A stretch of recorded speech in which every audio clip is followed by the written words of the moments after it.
Hi, everybody. This is Miss Kennison, and this is going to be the start of Chapter 7, the graphic novel version of All Quiet on the Western Front. If you'd like to follow along in your book, it's going to be page 137.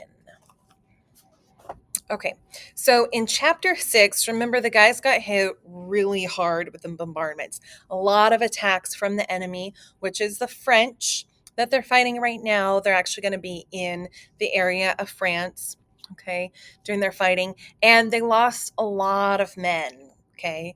So, and we also had Himmelstas, the guy who they didn't get along with, who did the browbeating in earlier chapters, their training camp. He came back and he was fighting with them in the front.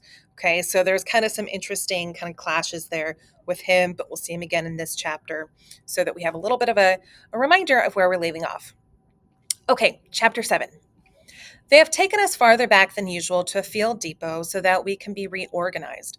Our company needs more than 100 reinforcements. 'Cause remember, they lost a lot of men, so reinforcements, there's going to be other soldiers to come help them out. Let me hold on. All right. Himmelstas has taken the place of the sergeant cook, who has gone on leave. He has had the bounce knocked out of him since he has been in the trenches and wants to get on good terms with us. He brings us butter and sugar and even gets us easy details in the cookhouse. Details are going to be like the chores. The grub he gives us is real officer's fare. So Himmelstas is trying to get in with the guys, and he's giving them really good food. I am willing to get along with him because I saw how he brought High Westus in when he was hit in the back. So it's going to be Himmelstas there, kind of helping to carry in High Westus, who was injured. Yesterday we were under fire. Today we act the fool and go foraging through the countryside. Tomorrow we go up to the trenches again. Remembering the front is too grievous for us to be able to reflect on at once. If we did that, we should have been destroyed long ago. Terror can be endured as long as a man simply ducks, but it kills a man if he thinks about it. Kemmerich is dead. High Westus is dying. Hans Kramer got a direct hit. Martins has no legs. Meyer is dead, not to be confused with Mueller. Max is dead. Bayer is dead. Hammerling is dead. So he's talking about how they've lost a lot of friends with that huge attack, but they're kind of getting the day off. So he's like, you know what? We better just enjoy it, and we're not going to think about all that trauma, because he said thinking about all those details, that can be worst, almost like that can kill you. So they're just putting it out of their minds as much as they can for right now. Our comrades are dead. We cannot help them. They have their rest, and we see they're resting like in the graveyard. And who knows what is waiting for us? We make ourselves comfortable and sleep and eat as much as we can and drink and smoke so that hours are not wasted. Life is short. Our comrades are dead, but we do not forget. Some time ago, there was an army theater in these parts. Colored posters of the performance are still sticking on a hoarding. That's kind of like a board or like the side of the wall. With wide eyes, Crop and I stand in front of it. We can hardly credit that such things still exist. Just look at those thin shoes, though. She couldn't march any miles in those. How old would she be? About 22 at the most. Then she would be older than us. She's not even more than 17. That would be good. I have some white trousers at home, too. She's a lovely girl with a delicate nose, red lips, and slender legs, wonderfully clean and well cared for. She certainly bathes twice a day and never gets dirt under her nails. The girl on the poster is a wonder to us. We hardly believe our eyes. We have seen nothing like it for years. We feel excited. We proceed to tear the young man with the white trousers off the hoarding, being careful not to damage the girl. So they tear off just to be able to stare at her. Then Lear and Chawdin stroll up, and immediately the conversation becomes smutty, like kind of dirty. They're talking dirty about the girl. It does not distress us exactly, like, we're not bothered by it. Who isn't smutty is no soldier. So they're kind of saying, like, oh, all us soldiers talk dirty about women. It merely does not suit us at the moment. Like, we're not into it. Okay. We edge away and march off to the delousing station. Delousing, that's going to be the lice. Okay, so delicing station. The houses in which we are belayed lie near the canal. Okay. And the canal is going to be a waterway. On the other side of the canal, there are ponds flanked with poplars. On the other side of the canal, there are women too. In the evening, when Lear, Chada, and Crop and I go swimming in the canal, three women come strolling along the bank. They walk slowly and don't look away, although we have no bathing suits. So they're out swimming and saying, well, these women are coming up, they're not looking away. Lear calls out to them. They laugh and stop to watch us. We fling remarks at them in broken French, anything to detain them. So they're just like calling out to these girls. They're not especially wonderful pieces. Like, we're not particularly like great looking. But then, where are such to be had about around here? There's one slim little brunette. Her teeth gleam when she laughs. She has quick movements and her dress swings loosely about her legs. We do our best to interest them so they will stay. We try to make jokes and they answer with things we cannot understand. They speak French, the soldier guys, they speak German. Chadden is more crafty. He holds up a loaf of army bread. This produces a great effect. They point out where they live. We explain as best we can that we will come over tonight. They understand. The brunette does a little two-step, like a little dance. All is settled. Eagerly, we assure them that we will bring some bread. Bread with us. Bread! Good! And other tasty bits too. If it were necessary, we would promise them a whole quartermaster's store. So they kind of make plans with the girls, like, hey, we'll bring food if we can come over tonight. We go to the canteen where we can buy beer and a rum punch.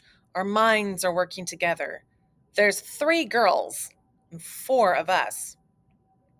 We must get rid of Jordan. We drink punch and this is going to be like punch with liquor in it. Punch and tell one another lying tales of our experiences. Each man gladly believes the other man's story, waiting impatiently till he can cap it with a taller one. All the time, we plied Chadden with rum punch until he's rocking. So it's like, there's only 3 of those girls, 4 of us. We got to get rid of the guys. So they kind of scheme together to get Chadden drunk so he doesn't go hang out with the girls.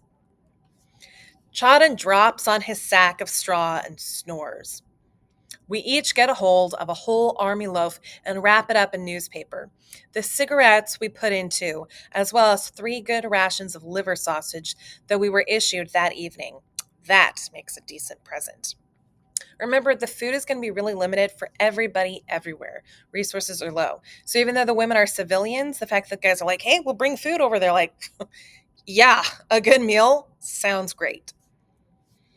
A sentry walks the bridge across the canal, since the other side is off limits.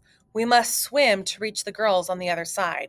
We make off with our boots in our hands, leaving our clothes hidden on our bank.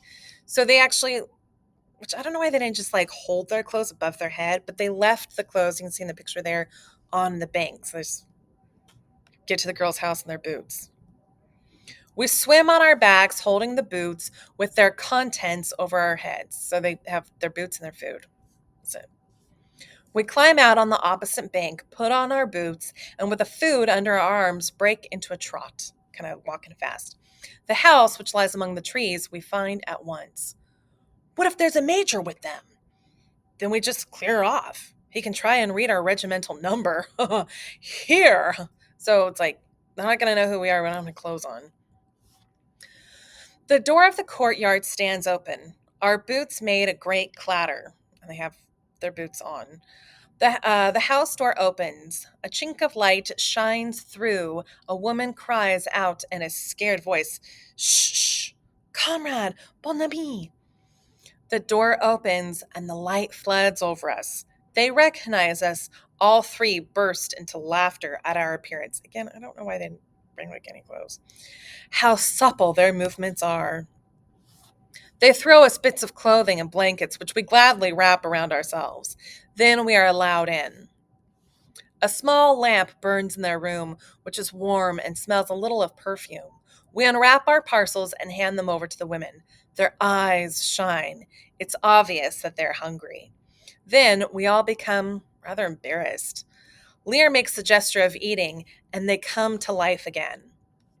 They bring out plates and knives and fall on the food. They hold up every slice of liver sausage and admire it before they eat it. And we sit proudly by. So it's like, ooh, wow, it's a real feast.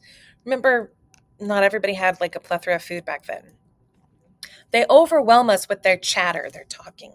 We understand very little of it, but we listen and the words sound friendly. No doubt we all look very young. The little brunette strokes my hair and says what all French women say: Le guerre, grand malheur, pauvres garçons, which means the war. Oh, and I forget, grand. It's like a big hurt. Poor boys. Close above me are her bewildering eyes, the soft brown of her skin, and her red lips. Her mouth speaks words I do not understand. Nor do I fully understand her eyes. They seem to say more than we anticipated when we came here. In passing, I see Lear has made off with a great hit with the blonde. He's an old hand at the game. I put that one again. But I am lost in remoteness and weakness, that panel on below. And in a passion to which I yield myself trustingly, I let myself drop into the unknown, come what may. Yet in spite of it all, I feel somewhat afraid. I feel the lips of the little brunette and press myself against them, my eyes closed. I want it all to fall from me, war and terror and grossness, in order to make myself young and happy. I think of the picture of the girl on the poster, and for a moment believe that my life depends on winning her. And if I press deeper into the arms and embrace me, perhaps a miracle may happen. So after a time, we find ourselves reassembled again. Lear is in high spirits. We put on our boots and take our leave warmly. That was worth a ration loaf.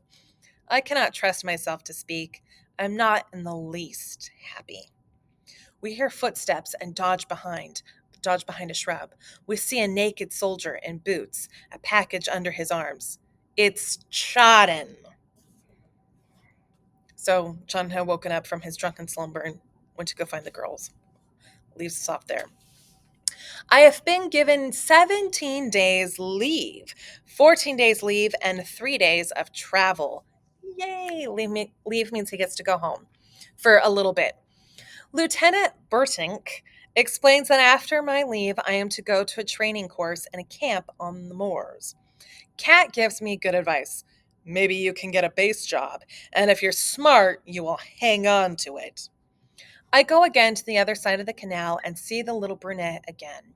I tell her that I am going on leave and that I may never see her again, but she merely nods and takes no special notice. Like, yeah.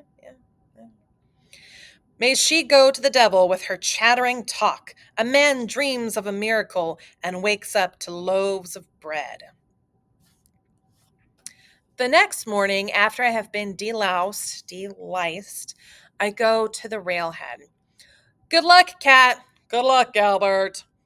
I lie down on many a station platform. I stand before many a soup kitchen. I squat on many a bench. The landscape slides past the western windows with its villagers, their thatched roofs like caps pulled over the whitewashed, half-timbered houses, its cornfields gleaming like mother of pearl in the slanting light, its orchards, its barns, and old lime trees. Then, at last, the landscape becomes disturbing, mysterious, and familiar. And with that, we're going to pause right there.